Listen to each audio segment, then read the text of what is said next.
Welcome back to It's Not a Sport.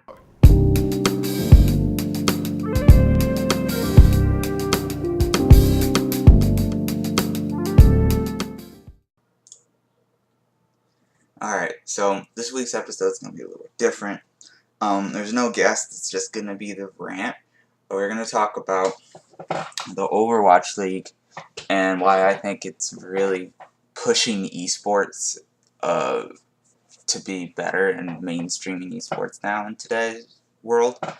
But first off, before we get into that, I also want to make sure that you guys go watch Doublelift, who is a professional League of Legends player on Team Liquid, just released a video on his problems with League, and it's basically what I've been saying, that there's too much change in the game and we don't have time to adapt and really develop the game as a player base. So I highly recommend you go see that. Moving on, this week in esports, now that Rift Rivals is over, we're back into the summer split, and the next tournament will be Worlds, I believe. NNA, Counter Logic Gaming, Echo Fox, Team Liquid, and 100 Thieves are all tied for first. And then FlyQuest, TSM, Golden Guardians, Clutch Gaming are all tied for fifth, with Cloud9 and Optic being in last place with ninth. In EU, Misfits is first, G2 is second, and then Fnatic, Team Vitality are tied for third. The Rocats, FC are tied for fifth, Unicorns of Love and Splice are tied for seventh, Giant Gaming is ninth, and H2K is 10th. In the Overwatch League, they're currently in playoffs. New York Excelsior and Los Angeles Valence are already in, since they're the first and second seed, they're tied in the bracket. And then, so the people who are moving up to play them is Philadelphia, London Spitfires, Los Angeles Gladiators, and Boston Uprising. I believe Philadelphia won and Boston won. So I believe they're moving up.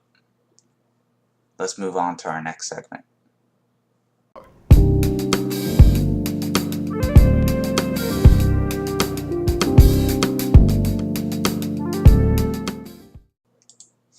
Alright, so let's talk about the Overwatch League. It's been around for probably about a year or so now. And it's really, I think, what is pushing esports now. Recently, they made a deal with Disney, and this happened like the day that playoffs started. So I think that was July 11th, 2018. They made a deal with Disney to promote, to start showing off all Overwatch League games on Disney XD and ESPN2 for like the next year. Disney is not the first time they've done this. They've done it with some other small games, and they've also done it with during EVO with Smash Bros. And some of the Street Fighter tournaments. So they're obviously willing to promote esports. And if you watch the Overwatch League, there's tons and tons and tons and tons of sponsors. They have Intel, they have, Sour Patch Kids, they have so many different types of sponsors. Not only that, but most of their, even though they stream on Twitch, I think the ones who are producing it is MLG, which they've been around for a while, but they've always also been kind of a competitive gaming community, and they're the one pushing it. So they're creating partnerships to push the Overwatch League and by doing that, it also helps esports as a whole. They're probably gonna become the biggest, and I think they're gonna outgrow uh, League of Legends. I think if Fortnite does the same thing, because there's another huge Fortnite tournament that's supposed to start with like an $8 million prize pool. That's supposed to start soon, but they can also push esports. Why I'm saying why this is a good thing that they're producing this is because if you look at uh, League, for instance, which is my best example, Riot likes to control everything. They like to control, you know, and there's no other tournaments like for other League. Like no one else is throwing on tournaments for League. It's only Riot. Um, if you know, they produce it all, they host it all. I think the only kind of they do it separately. Like Korea, manages the LCK differently than we manage the LCS, but they still have their hand in the cookie jar, so to speak. They have, they control everything, and franchising was really allowed Riot to decide, who's in, who's out, and that's why I think people were mad when, like, Immortals got knocked out and things like that. And they don't, and they have so much money that they can, support themselves. Blizzard is the same thing, but they're making partnerships and deals with Disney and Intel. And not saying Riot doesn't do that, but they don't do it to the extent that Blizzard does. And because of this, Blizzard is now pushing it because other people are also pushing it, which is growing the esports community. And Riot is, because they control it all, it's not growing. So like that's a good thing. I mean, like, it's more professional in the sports scene, where the NBA and NFL don't do it as their own. They have to make deals with ESPN. They have to make deals with Fox. They have to make deals with whoever's providing the food, whoever's sponsoring the teams. They have to, and that allows them to push football. That allows them to make the T-shirts, to make the advertisement, to give it to a broader audience, and everyone grows from that compared to just one person controlling it. But it's not just that as well. It's the format of how Overwatch League is run from a team base. If you watched last week's episode, and I complained about how League could never be, the biggest challenge is that they don't, that it's always changing. And so because it's always changing, we can't adapt to all the things that they change each 2 weeks. I've been playing a lot of Overwatch recently, and Overwatch doesn't patch every 2 weeks, so that gives players time to adapt and improve at the game and learn how to counter things, learn what's good, and learns what works, basically. Also, because of that, they don't have to play as much to keep up with the rapidly changing meta. So and in the Overwatch League, they also have subs for each position. So now, if you're playing DPS, you're playing healer, you're playing support, you have a sub. So that also gives you more time, more freedom to play, learn the game, but not just that, but also promote the game as a whole. So with that, it also, again, grows the game, grows the esports community, grows the player base, and pushes it to a broader audience so people can watch it, they can enjoy it, they can understand it, they can follow it, they know what's changed, they know what hasn't changed, and it's a good experience for everyone. With League, that will never happen because they keep patching the game every 2 weeks. About maybe exactly 2, 3, 4 weeks ago, they just got the Aatrox rework, and now we're already announcing the Achille rework. That's cool, keep it new, keep it fresh. But now the players will have to,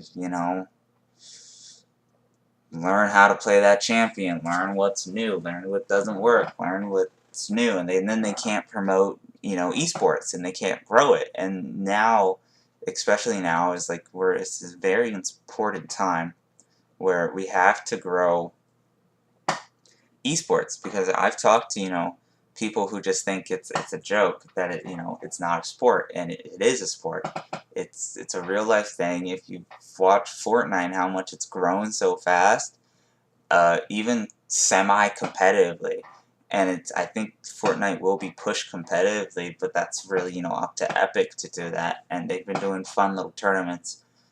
But still, it's growing and it's pushing esports. So with partnerships, we can really do that. Fortnite can really push esports.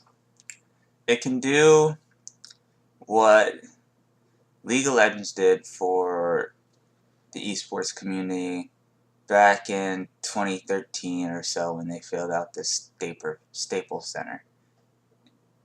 I don't know, maybe not worldwide.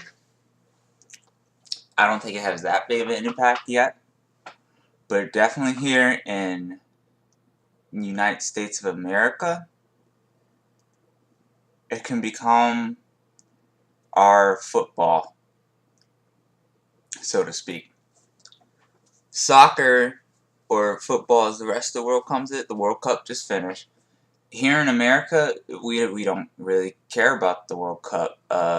It's not a huge event for us, and my mother just got back from New Zealand, and she was saying that people were just watching the World Cup together on the streets. And so vice versa, my point is that football, the American sport, when the Super Bowl happens, the rest of the world doesn't care, but it's a huge deal here in America. And Fortnite can play the same role as the Super Bowl here, at least. It's growing, it's super big, and it will push the esports scene here, just like Overwatch is pushing it here. But Overwatch, just like League, can also push it internationally as well. And that's kind of the difference, is that it's centered here in America, especially in the Los Angeles area. But here in Korea, I think, in Europe, are the two big major areas on where esports can grow and the audience. And if there's one challenge that I think that esports will face, is that the audience is different, and each region, the morals are kind of different, and the rules of the game will always change. And that's probably the biggest problem, is that the rules of the game will always change, and it plagues it because it's hard to keep up as a viewer on what is changing. It's hard to, can have positive outlash, it can have negative outlash. It changes things way too much, and that's the major problem. I think deals with Disney is definitely promoting it. It will promote it here. It will promote it in the rest of the world. Each culture has a different mindset. like you often run into a lot of in the video game industry or video games competitively, you kind of run into a lot of Chinese hackers, so to speak. And like Chinese, again, if you listen to the pay to win episode, they're very pay to win over there because their motto is, we want winning is the best result. Here in America, that's not the deal. So that's kind of gapping those two cultures will also be difficult for esports to kind of push it. But the Overwatch League, I think, is definitely helping here in America. I think it's definitely growing it. I think that the format's better. I think that instead of just having teams that are just there, having teams represent cities is a lot more relatable. Because to be honest, with teams, I don't give a shit who wins. If I watch League of Legends, if I watch Counter Strike, I don't give a shit which team wins unless like the players have a huge personality that I can relate to, that I actually like. If they don't have a huge personality that I can relate to, I don't care who they win. I don't care if they win. I don't care who they lose. It's whatever. Maybe I'll care a little bit, but it's like it's up in the air. With Overwatch League, with them having a New York team, two Los Angeles teams, a Philadelphia team. I heard rumor that there'd be a Chicago team. I'm from Chicago. If there's a Chicago team, that would give me more of a reason to, want to cheer that team on, want to promote that team, want to, grow that team. And I think that definitely helps it grow as a region, because if you're a new viewer and you're from New York and you see New York has a team, you're automatically probably going to become a fan of New York. And that just helps. And then having subs is a whole different level. I think subs are a great idea. With League of Legends Overwatch, or like subs allow you to change up the games, to take breaks, to invest in different play styles, to invest in talent, to grow talent, to add more talent to the playables. Because even if you're not on the starting roster, if anything happens, you can still practice, you can still learn. If you're on the starting roster and you're just not feeling it, you have someone to watch your back. Yes, you have a partner really to help you grow within the game, and that's why subs are very, very, very necessary in order to grow esports as a whole.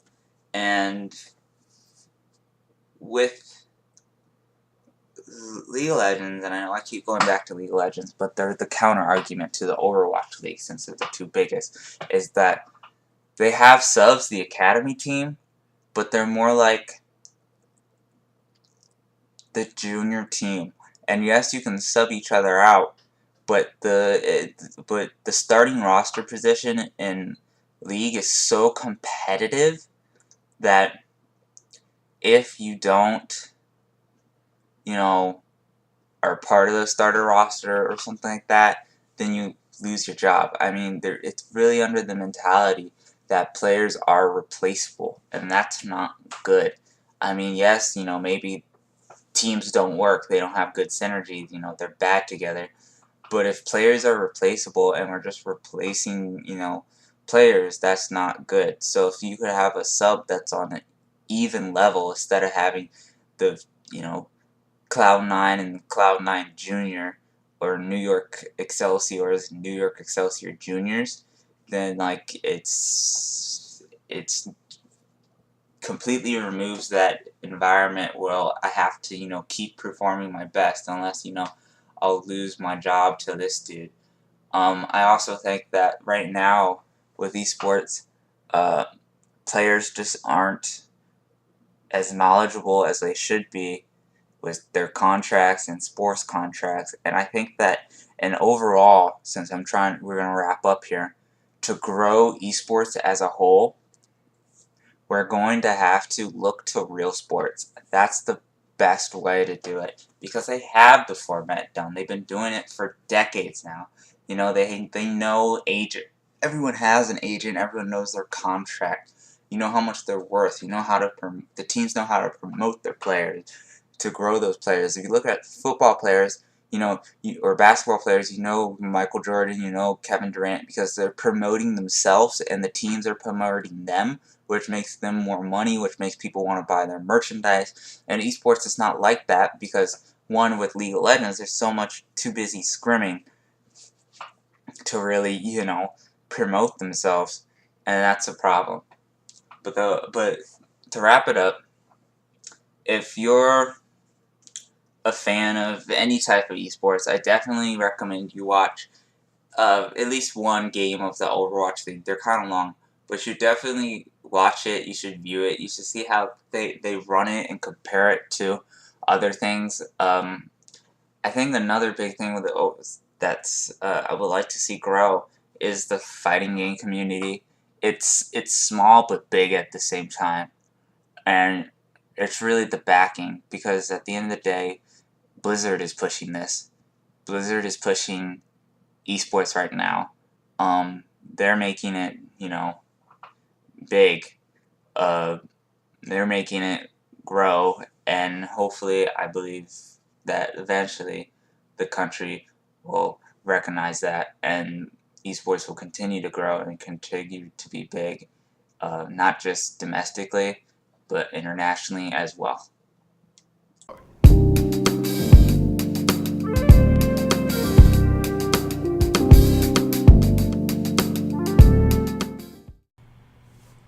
I hope you enjoyed this episode of It's Not a Sport.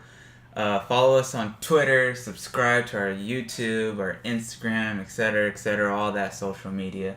And tune in next week for another great episode of It's Not a Sport. Thanks for listening, and I hope you have a wonderful day.